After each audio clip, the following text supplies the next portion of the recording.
Merci de nous rejoindre sur Viva. Bonsoir à tous et bienvenue dans cette nouvelle édition de Viva Événement.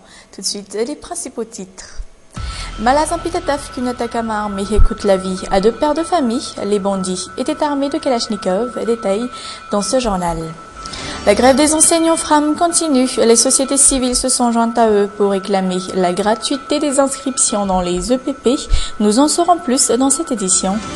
Et le personnel de la compagnie Air Madagascar tire la sonnette d'alarme, notamment pour sortir la compagnie aérienne de l'annexe B de la Commission européenne. Les détails dans quelques instants. Irak, les djihadistes, eux aussi, réclament le soutien de la communauté internationale afin de pouvoir monter à leurs propres armées.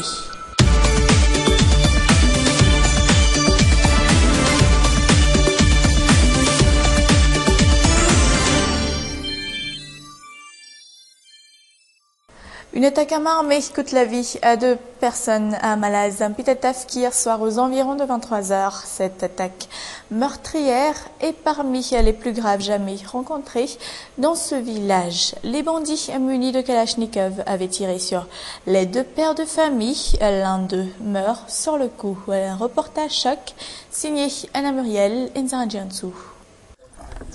C'est ici, à Malazan Pitataf, dans cette partie du rempart dépourvu de fils barbelés, que les bandits ont pu s'introduire dans la demeure de cette petite famille hier.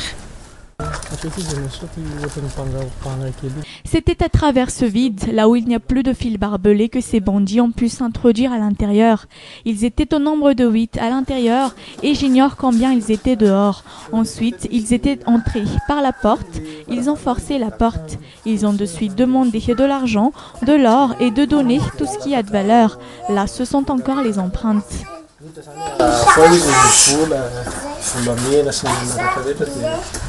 L'attaque à main armée a eu lieu vers 23h, au moment où les locataires de la maison s'apprêtaient à dormir.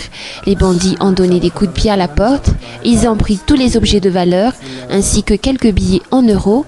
Ne s'étant pas arrêtés là, ils ont tué le père de famille et son gendre.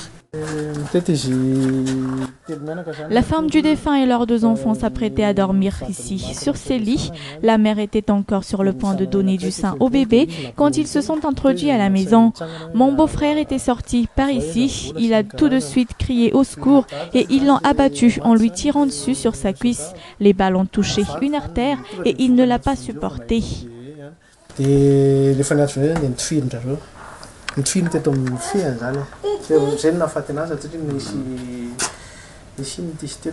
traces de sang ont été encore visibles sur les lieux. Mon beau-père par contre était descendu et a voulu tirer sur les bandits, mais en vain. Ils l'ont eu, ils lui ont tiré dessus, le sang a coulé ici, sa tête a explosé.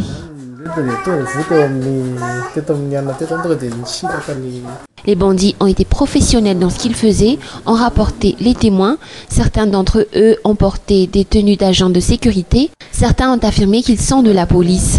Après avoir cambriolé toute la maison, ils ont tiré sur 2 personnes. On se pose encore la question jusqu'à maintenant pourquoi ils se sont pris à nous. Les forces de l'ordre nous ont confié qu'ils étaient armés. Ils avaient utilisé des Kalachnikov. Le reste de balles sur le sol ont confirmé cela. Les corps des défunts ont été ramenés à Pitataf à ce jour. Le corps d'un ressortissant français résident, âgé de 67 ans, et son gendre, âgé de 33 ans.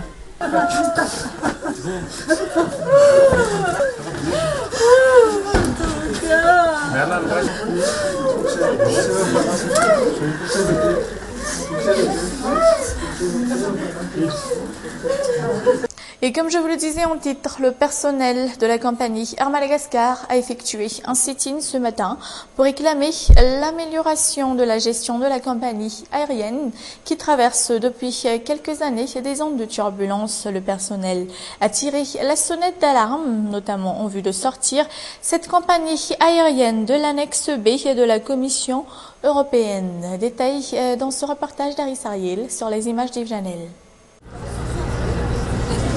La coupe est pleine, les employés de la compagnie Air Madagascar sortent de leur silence. Les fiefs de la compagnie n'ont pas réussi à la sortir de l'annexe B.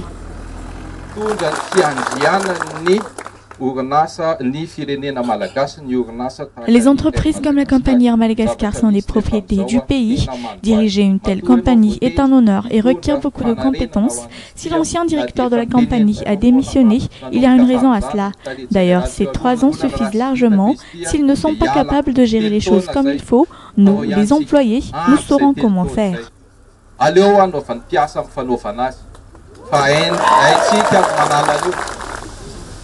Motivés, ces employés de l'Air Madagascar lutteront jusqu'au bout.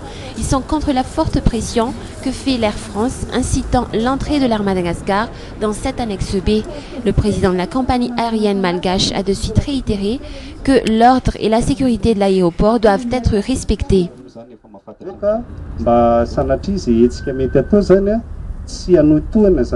Je voudrais juste préciser qu'il est préférable d'éviter toute atteinte à l'ordre public ainsi qu'au fonctionnement de notre compagnie, et notamment en termes d'exploitation et sécurité d'exploitation.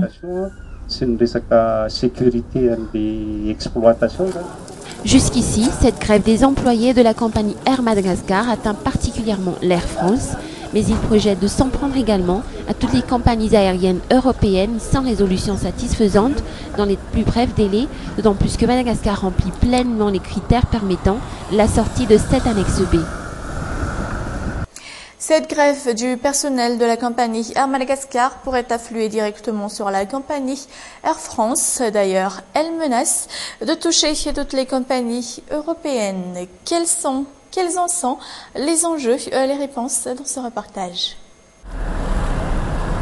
Ivat, aujourd'hui dans la matinée, plongés dans leur travail, les employés de la compagnie Air Madagascar ne laissent encore paraître aucun signe de leur manifestation. Tous les vols, tant nationaux qu'internationaux, étaient ponctuels et eurent bel et bien lieu. Derrière cet ordre habituel se cache la manifestation des employés prévue dans l'après-midi. Une grève générale sera au rendez-vous. Aucun employé ne sera là pour prendre en main les arrivées et les départs. Une grève qui affectera probablement les vols de la compagnie Air France. Cette compagnie européenne qui devra contourner Madagascar et faire escale ailleurs, principalement à l'île de la Réunion ou à Dzaoudzi. Pourtant, 4 vols de la compagnie Air Madagascar en moyenne atterrissent à Ivatu, une situation qui empirera sans réponse satisfaisante de leur manifestation. Dans ce cas-là, les vols de l'Air Austral et Corsair, comme tous ceux des compagnies européennes, s'ajouteront à ceux de la compagnie Air Madagascar. Une situation qui pourrait coûter cher car des amendes émergeant de ces compagnies européennes sont au bout du tunnel dans ces conditions. Mais les enseignants FRAM se sont encore une fois rassemblés dans les locaux du ministère de l'Éducation nationale aujourd'hui. Cette fois-ci, les sociétés civiles se sont jointes à eux, ces dernières qui revendiquent la gratuité des inscriptions au niveau des EPP. Les détails sur les images d'Enzar Djiansou. Les débuts de cette grève générale des enseignants FRAM réclamant le recrutement de tous les maîtres FRAM du pays datent d'hier. Nous vous implorons de nous recruter tous, monsieur le ministre, car si l'on y pense bien, nous ne percevons que des subventions et non des salaires. Alors en gros, nous ne percevons aucun salaire.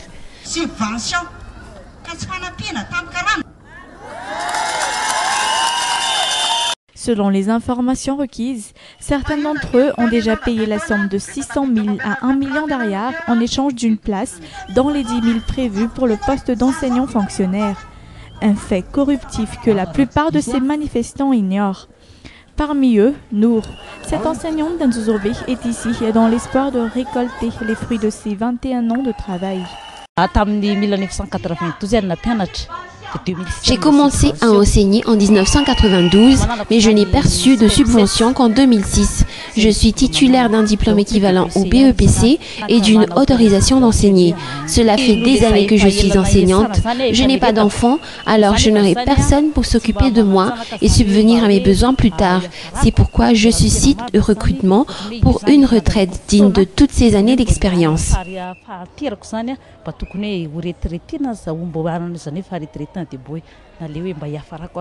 Outre les maîtres Fram, les sociétés civiles revendiquent l'application de la gratuité des inscriptions au niveau des établissements publics, dont principalement les EPP. Même la loi certifie que les enfants malgaches ont tous le droit d'aller à l'école gratuitement et la promesse présidentielle datant du 25 janvier a confirmé la gratuité de l'enseignement à Madagascar. En tout, 75 000 maîtres Fram espèrent devenir enseignants fonctionnaires. 75 000 dont la plupart ont été trop longtemps au service du peuple dans l'éducation des enfants malgaches. Et concernant justement cette manifestation des maîtres Fram, le ministre de l'Éducation nationale s'est exprimé sur le sujet ce jour. Il a réitéré que rien n'a changé et rien ne changera. 10 000 seulement parmi les 75 000 enseignants Fram seront recrutés. Un recrutement qui requiert entre autres plus de 5 années d'expérience et un âge dépassant les 45 ans.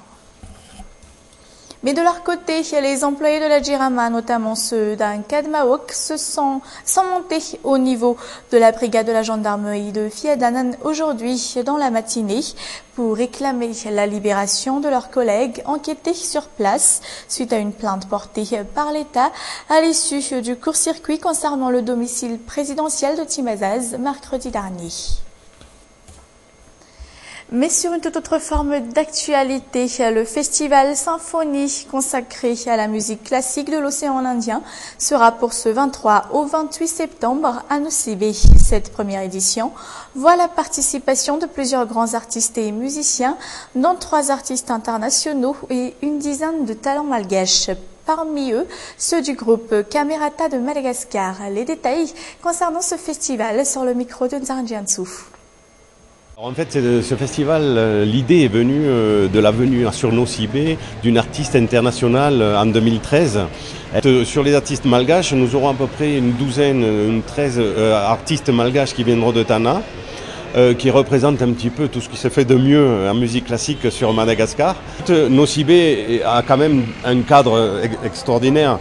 Et tous les concerts vont se passer dans des cadres extraordinaires sur Nosibé et on espère de là tirer des images fantastiques pour que les diffuser dans le monde entier et redorer un peu l'image de Nosibé et montrer cette culture malgache classique au monde entier.